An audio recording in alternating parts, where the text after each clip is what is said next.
मेरे हृदय सम्राट, मेरे इष्ट देव, मेरे इष्ट देव की प्यारी प्यारी आत्मा, आपके समक्ष चंद मिनटों के लिए कहना है कि देखिए, इस जहां में ऐसा कोई शख्स नहीं है जो अपनी जिंदगी में सुकून नहीं पाना चाहता, शांति नहीं पाना चाहता।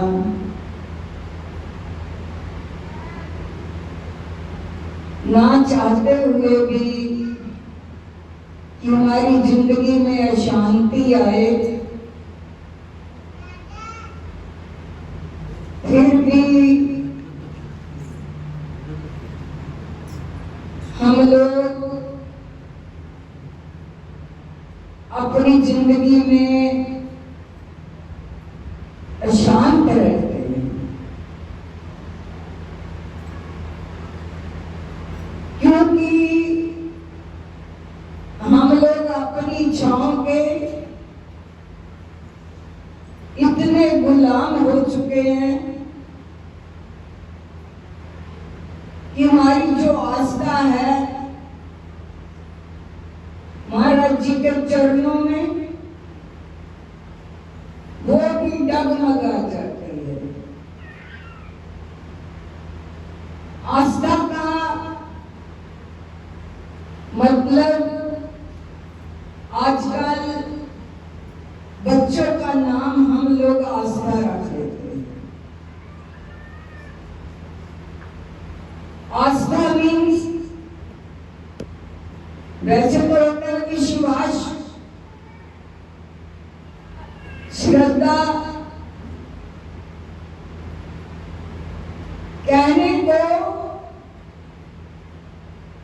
किसी महापुरुष ने यहां तक लिख दिया।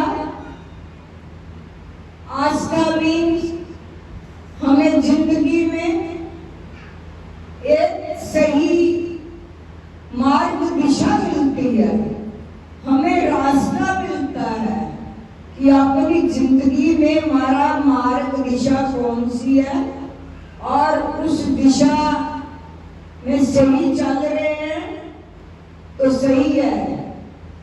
अगर दिशाहीन हो गए, उल्ट हो गए, तो समझिए कि दिशाहीन जीव जो है वो कभी भी प्रगति नहीं कर सकता, कभी भी अपनी जिंदगी में गतिशील नहीं हो सकता।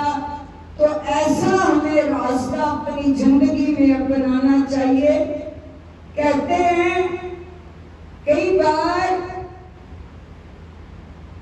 हम लोग ये सोचते हैं हम गिर ना जाए, चलते चलते गिर ना जाए। अगर इस भय को दिल में बिठा लिया कि हम चलते चलते गिर ना जाएं तो बैठ ही जाए, फिर तो कभी वो चल ही नहीं पाएगा, क्योंकि उसके दिल में जो भय पैदा हो जाता है मैं गिर ना चाहता, वो तो बैठ गया। इसी तरह से इस मार्ग पर हम यदि यही सोच लें कि हमें कहाँ ईश्वर मिलने वाला है, हम बार बार गिर जाते हैं, बार बार गिर जाते हैं।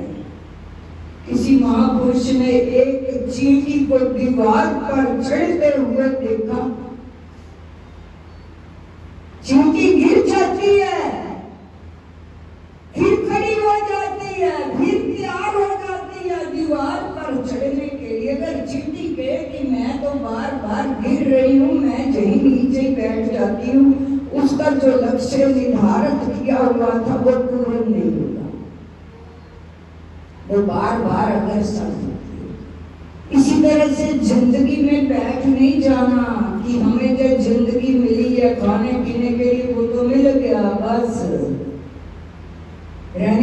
मकान मिल गया, बच्चे पैदा हो गए, बस यहीं तक हमारी जिंदगी है। यही सोचकर बैठ जाएंगे फिर आगे क्या करेंगे?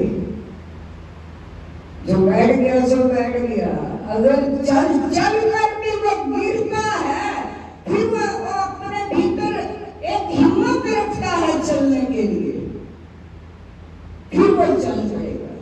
फिर चली गिर गया फिर वो हिम्मत रखेगा, फिर चल पड़ेगा। ये मार्ग भी ऐसा है, तरल है।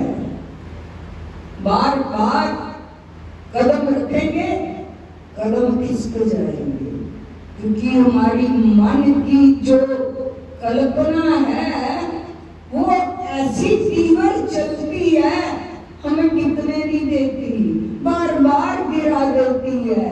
इधर चलते हैं तो बार बार कहती छोड़ो परे, अभी तो बहुत एज पड़ी है, कर लेंगे भजन, कर लेंगे सिमरन, कर लेंगे अभ्यास, पहले संसार को तो सुधार लो, संसार का तो वो कार्य कर लो। अगर संसार का कार्य करते करते जहां से विदा ले ली, फिर कौन करेगा आपका जो असली काम है? वो कौन करेगा? हम इच्छाओं के इतने गुलाम हो चुके हैं, इतने गुलाम हो चुके हैं कि हमारा भिखारीपन जो है वो बढ़ता ही चला जा रहा है, बढ़ता ही चला जा रहा है। भिखारीपन तो मिला नहीं है, सबसे कोई ना कोई इच्छा रखते हैं, हमारी ये इच्छा पूर्ण कर दो, हमारी वो इच्छा पूर्ण कर दो, बस इच्छाओं में गुलाम।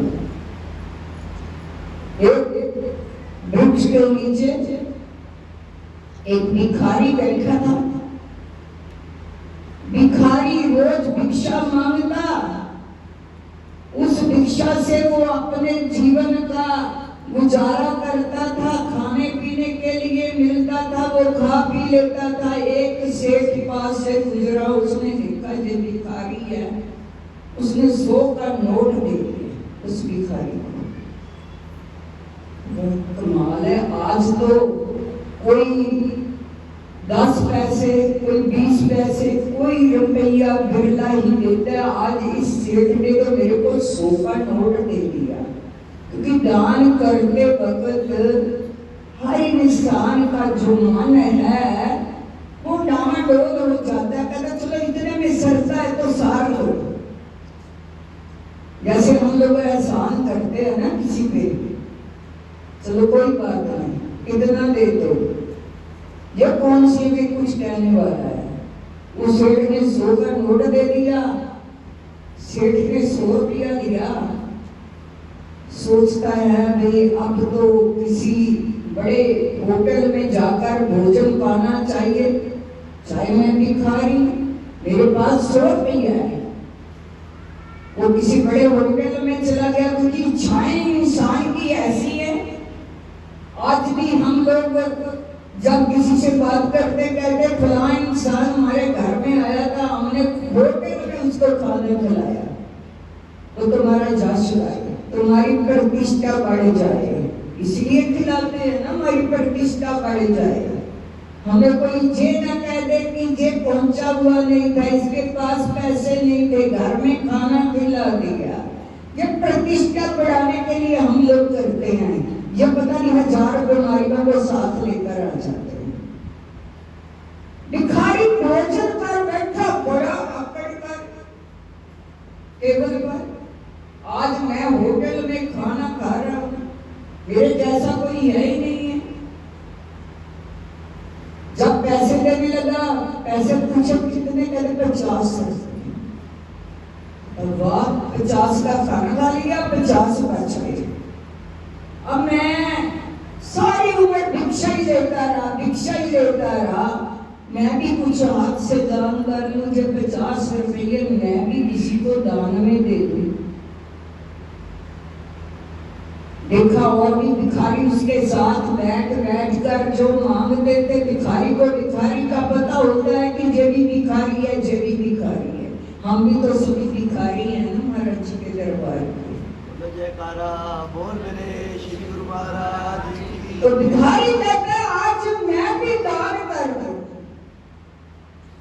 किसी भिखारी को वो 50 रुपए जैसे ही देने लगा, वो भिखारी कहता ना ना ना, भिखारी तो हम जरूर हैं, लेकिन किसी भिखारी से नहीं लेते। भिखारी हम हैं, भिक्षा मांगते हैं, लेकिन किसी भिखारी से भिक्षा नहीं लेते। हम लोग इतने भी गिरे हुए हैं, भिखारियों से लेना शुरू कर देते। आप दूसरे भिखारी मत समझिए जो मांगने वाले, हम प्रभु से मांगने वाले, हम कौन से हैं? कौन से शहंशाह? भिखारी तो हैं उसका ही दिया हुआ। हम जो सारी एज खाते हैं पीते हैं वो देते। आज मेरे पास एक बहन आई लुधियाना से, वो मेरे को वैसे तो नहीं कह रही थी भाई जी हमारे हाथ में बरकत हो जाए। जब से हमने इस दरबार को पकड़ा है हम मालो माल है, ऐसा आशीर्वाद दीजिए। तो उनका तो आशीर्वाद ही बहुत बड़ा है। हम भिखारियों से क्यों मांगे जो खुद मांगने वाले हैं? वो भिखारी कहता है तू भी भिखारी, मैं भी भिखारी, तेरे से लेने का मेरा कोई अधिकार नहीं है, मैं तेरे से नहीं मांगूंगा। भिखारी सोचता है कमाल की बात है, रोज मांगता है लेकिन वो बाहरी आंखें हैं ना, भीतर की तो आंखें हैं नहीं है। वो कहता बाहर से जो रोज मांगता है, मैंने आज देना चाहा तो जवाब दे रहा है मैं नहीं मांगूंगा। कहता चलो भी किसी से सलाह लेता हूँ, किसको दूं? वकील के पास गया कि ऐसा है मैं कुछ दान करना चाहता हूँ। क्या दान करना चाहते हो? कहता 50 रुपए। कहता 100 रुपया तो मेरी फीस है सलाह देने की, सलाह देने की 100 रुपया फीस है। कहता मेरे पास तो 50 ही है, मैं आपको 100 कहां से दूंगा? इतनी बात को कर ही रहा था, इतना शोर मच गया, इतना शोर मच गया। कहते जी क्या बात है, क्या शोर क्या है?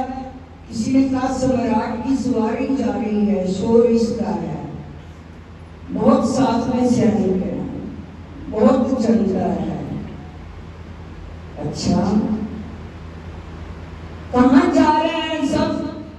कहते जो दूसरे देश पर चढ़ाई करने के लिए जा रहे हैं, दूसरे शहर को, दूसरे पहले ये ऐसे देश छोटे छोटे होते थे तो कस्बे होते थे, उसका राजा उसका राजा उसका राजा, ये जीतने के लिए जा रहे हैं, चढ़ाई करने के लिए जा रहे हैं, हमला करने के लिए जा रहे हैं। कहता आगे गया जहां बादशाह का अश्व जा रहा था, पास चला गया। लोग जो थे वो भिखारी को देखकर पीछे करते जा रहे थे, ये भिखारी है बादशाह के पास क्यों जा रहा है? कहता मैंने बादशाह को मिलना है। जब बादशाह ने कहा चलो भी आने दो, बादशाह के पास गया तो कहने लगा हाथ करो, ऐसे मुट्ठी बांधी हुई थी और वो 50 का नोट बादशाह के हाथ पर। बादशाह कहता क्या बात है? कहते मैंने संसार में आप जैसा गरीब नहीं देखा, मैंने ये सोचा था उसको दूंगा जो सबसे ज्यादा गरीब होगा। तेरे को मैं गरीब नजर आता हूँ, तभी तक तुम लोग दूसरे देश पर हमला करने के लिए जा रहे हो। आप जैसा गरीब कौन होगा? इतना कुछ होते हुए आपकी इच्छाएं इतनी बढ़ चुकी हैं, आपकी इच्छाओं की वजह से आप गरीब हो। बादशाह एक भिखारी मेरे को जो ज्ञान दे रहा है, ज्ञान करते कहीं से भी मिले, ज्ञान को झूठा नहीं करना चाहिए, दे देना चाहिए, कहीं से भी मिले। ऐसा नहीं है कि गुरु ही ज्ञान दे सकता है, ज्ञान तो कहीं से भी मिले आपको ग्रहण कर लेना चाहिए। गुरु इसलिए बनाते हैं जिंदगी में, आत्मा और परमात्मा का जो मेल कराता है, वो परमात्मा का मेल आत्मा के साथ कोई महान आत्मा ही करा सकती है, इल्ला गल्ला नहीं करा सकता। जो खुद पहुंचा होगा, जिसने खुद उससे बात की होगी, जिसने खुद उसका नजारा लिया होगा,